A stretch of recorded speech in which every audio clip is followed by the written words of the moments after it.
My job is basically to work with families who are in a crisis, whether their child is just come to them and ask for help, or whether they see that there's a problem and they're searching the internet, looking for answers, trying to find some help for their son or daughter. So many of our residents get to us because the parents have intervened in one way or another and said you need to have made that decision for their son or daughter.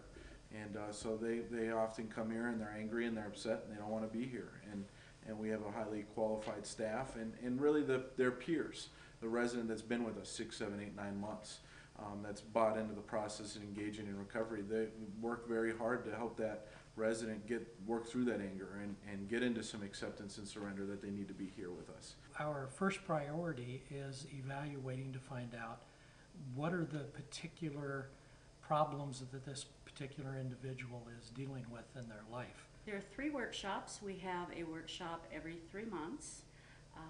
There's a sobriety workshop, and there's an education workshop, and then we finish up with an integrity workshop.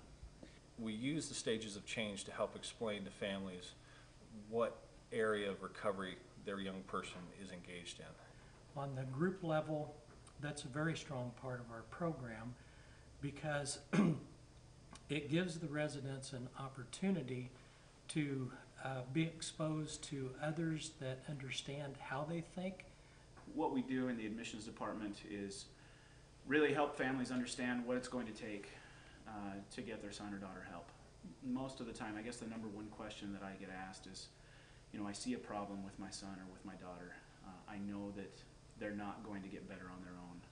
How can I get them help if they don't want it? Oftentimes the parents will bring their resident in and drop them off expecting us to fix them. And what the parents find out very quickly is that it's a family disease. It does not just affect the resident. That they also have been affected by the disease of addiction, and there's a whole set of problems that they incur. The backbone, I think, of what our clinical department is about, and that's working with the families that come in here. Gatehouse is a very proven approach to how to work with families.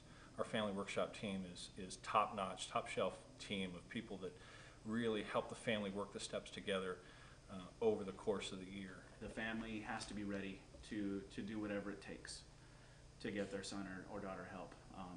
As a recovering addict myself, I know that my family had to go to some pretty extraordinary lengths to get me the help that I needed. If the family is not on board with that and not doing their own recovery, and if they don't have the same information, they will inadvertently sabotage their residents' recovery. Prior to the residents arriving, most families have, like many families, have moved into a control position. They don't know what to do, how do they solve this problem. And how they'll do that is, they won't do it on purpose. What they will do is through love. They will enable them. They will make excuses for them. They will, not meaning to, they'll sabotage their recovery. The biggest goal that we have in the admissions department here at Gatehouse is not so much to convince families that Gatehouse is the right program. It is or it isn't. And if it is, then we want to help the families that give us a call. If Gatehouse isn't the right program for the families that we talk to, we want to help them find the program that is the right fit for them. There's hope, and that there's healing, and that there are other people in their shoes. They're not alone.